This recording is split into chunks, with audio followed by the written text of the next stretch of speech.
could drive, but he would drive me and pick me up because he would rather drive me and pick me up than have to worry about me driving. Right. So I always said, I hope I find somebody like that. And I have to say, I got one. I've always liked him, and we don't want to make it all about him. Okay, he's a good fella. I know we don't want to brag on him too much. Okay, but he's a good man, and he's always been so kind to me and to my family, and he really has. And he's kind. That's the thing about him. He is kind to everybody. Right. He really is. I'm the one that you have to watch sometimes because I'll take your head off every once in a while. You mess with my babies, I'm liable to tear you up, but.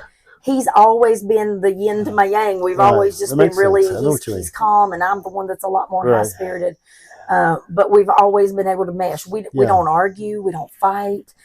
My wife and I don't argue, and I got friends. I got people that love to argue. Friends that I know, man, just seem like and I'm glad they find each other. But I mean, we just don't.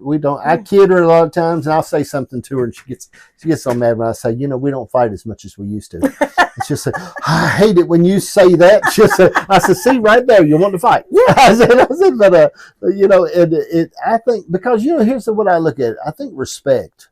Okay, I wouldn't. I can't think of how you can make me be mean to you.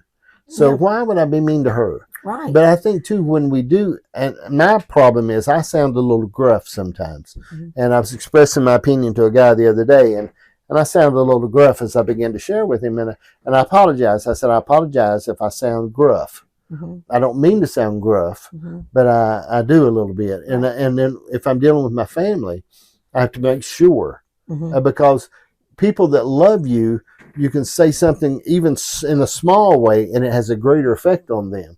Just like people that love us, that we loved, can say something to us, and it has a more of effect than a stranger saying it to you. And I shared it today. I said I can come through, drive through a Hardee's, and the girl can say, "Here, stupid, take your food," and it won't really affect me a whole lot. I think, golly, I hope I got somebody different tomorrow.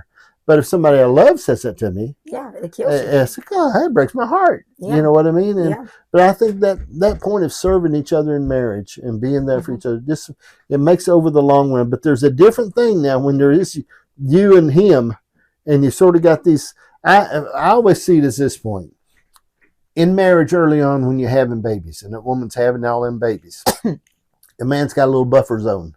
Okay, because my wife wasn't really fooling with me, and I was all right. I could do what I want. I could go on because she got these babies occupying her, and it kept me out of a lot of things I didn't have to be responsible for. And so, I mean, but then after the babies all sort of get gone, there's me and her. And then we have to make sure that we stay on tune. And it's really learning each other all over again, I think, because you have a little bit different relationship when all the kids are there and everything. And we've had an empty nest for about 4 years now, I guess. And it was just it was just different because we were used to he's going to work and I'm home after work trying to deal with the kids, or else I'm on a trip and he's home dealing with kids, and now we're just sitting there like, what do we do? I told him the other day, I said, I got to find you a hobby. I have learned to crochet. I'm sitting here crocheting, and you are just sitting there staring at the wall watching television. We got to find something for you to do, a puzzle or something. You got to find something. But we'll be married 32 years in October. Oh, that's great. My wife and I have been married 42 years. I still introduce her as my first wife.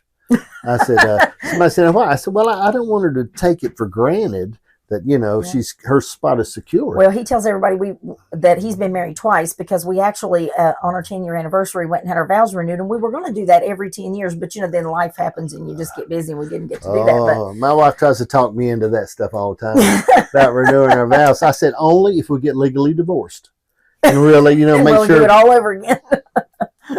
Well, I said if we get legally divorced and take some time apart, we can do it. We'll really talk about it to make sure. I said, but this fake renewing, I said, I ain't going to go down with that. That sounded like I'm going to spend a lot of money. Yeah, we did it once, but we didn't do it. We didn't have time to do it anymore after that. So I think it's nice because we can just, shoot a text and say, hey, you want to go out for dinner this evening instead of cooking something at home? But we've always had a really good schedule. Like whichever one of us gets home first is the one that starts dinner. Whoever cooks it, the other one usually cleans it up.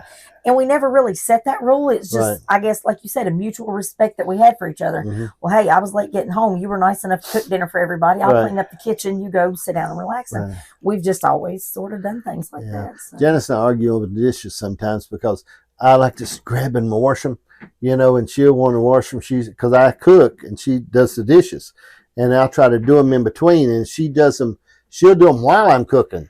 She's washing the pot. She's trying to get ahead of me, and we do that a lot. But I don't know. I enjoy it, and I think enjoying each other, and because when my dad passed away, it's been 2 years now. I mean, him and Mom was together, forever, and ever since she was 15. Mm-hmm. And I think, and it's a big thing to lose somebody you're with. It's not easy. I know it's not easy. Mm-hmm. You have to go on, keep living. Yeah. But I mean, it's got to be hard. There's a big point there, because you think about it, man, that part of your life, and it's not a simple thing to lose a husband or wife. No. I don't know how people go through some of those things. Well, let's talk about, and in closing, let's talk about your health. Mm-hmm. I mean, how are you health wise? What are you? Good. Like I said, I did have a little bit of a thyroid issue. Probably about 8-9 years ago, I guess. Had to have my thyroid removed. Right. But like I said, missed a lot of warning signs through the years. Mm-hmm. Thought I was having an anxiety problem. I couldn't swallow at night when I went to bed.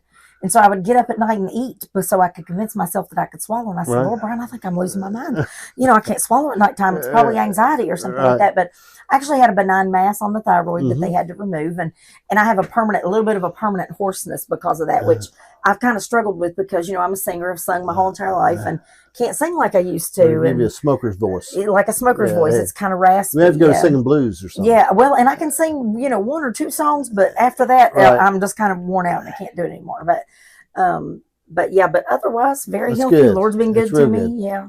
It's important, and you should know more than the rest of us. I mean, the things that you got to watch and things you take care of and things you do those things. And I think that's important. Yeah, it is. And, the thyroid manages everything in your body. So you have to watch a lot of things after that. I do take blood pressure medicine, but it's because of the thyroid